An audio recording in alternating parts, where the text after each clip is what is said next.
এই ছবি ৩১ মের। এভাবেই শাহজালাল আন্তর্জাতিক বিমানবন্দরের সামনে ভিড় করেন মালয়েশিয়া গমনিচ্ছুরা। তবে টিকিট সংক্রান্ত জটিলতায় উঠতে পারেননি বিমানে।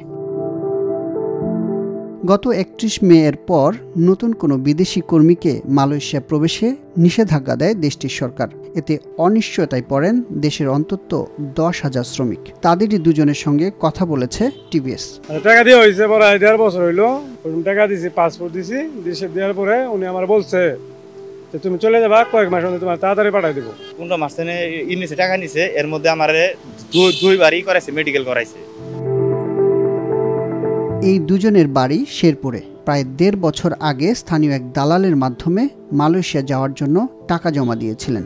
কয়েক দফায় দালালকে দিয়েছেন ৫,৭৫,০০০ টাকা, কিন্তু সময় মতো মালয়েশিয়ায় যেতে না পারায় পড়েছেন অনিশ্চয়তায়। ২৭ তারিখে এর আগে বলছে তুমি এই মাসে তোমার সময় আছে, তুমি যাইতে পারবা, আর দেরি হলে কিন্তু তুমি যাইতে পারবা না, তুমি টাকা পয়সা সব গুছাই এলাই দাও।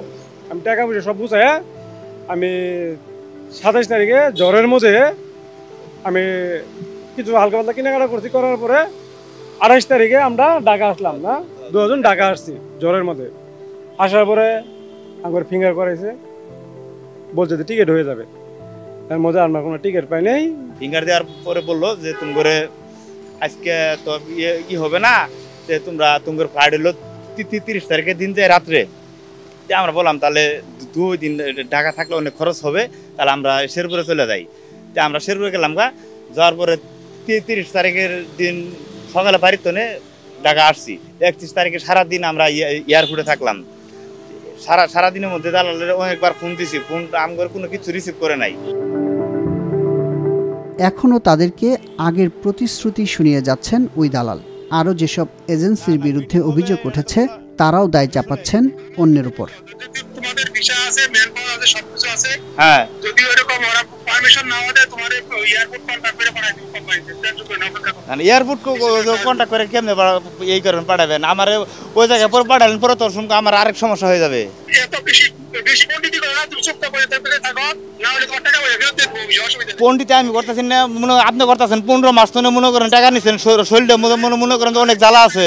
মালয়েশিয়ার যে নিয়োগ পদ্ধতি, সেই পদ্ধতি অনুযায়ী আপনারা যে অভিযোগটা এনেছেন তার ক্ষমতাপত্র অবশ্যই আলহেরার নামে। তো আলহেরার বিভিন্ন এজেন্ট বা ওই মিডিয়া থ্রুতে তারা যে টাকাগুলো কালেকশন করেছে তার সাথে তো আমাদের কোনো সম্পর্ক নেই।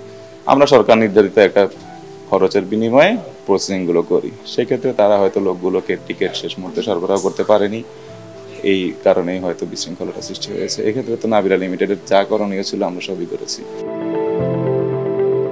এ বিষয়ে বায়রার মহাসচিব বলছেন, সরকারের সাথে আলোচনা করে সম্ভাব্য করণীয় ঠিক করা হবে। বায়রা এবং মন্ত্রণালয় যৌথভাবে কাজ করছে। এই গাইডগুলি নিয়ে বায়রা মন্ত্রণালয় যৌথভাবে কাজ করেছে এবং যেতে পারেনি, যে সংকট যদি পরীক্ষা যেতে না পারে এই ব্যাপারে মন্ত্রণালয় যে সিদ্ধান্ত নিয়ে বাইরেও সে একই সিদ্ধান্তের সাথে একমত থাকবে। গত বৃহস্পতিবার বেসামরিক বিমান চলাচল ও পর্যটন মন্ত্রী ফারুক খান জানিয়েছিলেন, হঠাৎই মালয়েশিয়ার ডেডলাইন ঘোষণা করায় সংকটের তৈরি হয়েছে। মালয়েশিয়া সরকার ১ মাস আগে জানিয়েছে যে ৩১ মের মধ্যে ২০,০০০ লোক আসতে হবে।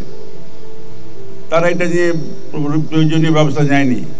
রিক্রুটিং এজেন্ট যারা এর সঙ্গে জড়িত, আমাদেরকে জানানো হয়েছে আজকে থেকে মাত্র ৩ দিন আগে। এই ৩ দিনের মধ্যে বিমান, তাদের বিমানের ছোট্ট ফ্লিটের মধ্যে থেকেও প্রতিদিন ৩ থেকে ৪টা করে এক্সট্রা ফ্লাইটের ব্যবস্থা করেছে। ইতিমধ্যে মালয়েশিয়া থেকে একটা কোম্পানি, কিছু বাংলাদেশি এয়ারপ্লেন চার্টার করেছে এয়ার কম্বোডিয়ার। তারা আমাদের কাছে পারমিশন চেয়েছে গতকালকে। আমরা গতকালকেই সন্ধ্যার মধ্যে সেই পারমিশনে তাদেরকে দিয়ে দিয়েছি। এর থেকে এফিশিয়েন্ট হওয়া আমার মনে হয় আর কেউ হবে কিনা জানি না। এদিকে মালয়েশিয়ায় কাজ প্রত্যাশীদের ভোগান্তির জন্য দায়ীদের বিরুদ্ধে শাস্তিমূলক ব্যবস্থা নেওয়ার কথা জানিয়েছেন প্রবাসী কল্যাণ প্রতিমন্ত্রী শফিকুর রহমান চৌধুরী। জানান, মালয়েশিয়া শ্রমিকদের কর্মস্থলে পৌঁছানোর তারিখ বাড়ানোর জন্য আরও আগেই চিঠি দেওয়া হয়েছে, কিন্তু কোনো উত্তর আসেনি। তবে দূতাবাসের মাধ্যমে চেষ্টা চলমান আছে বলে জানিয়েছেন তিনি।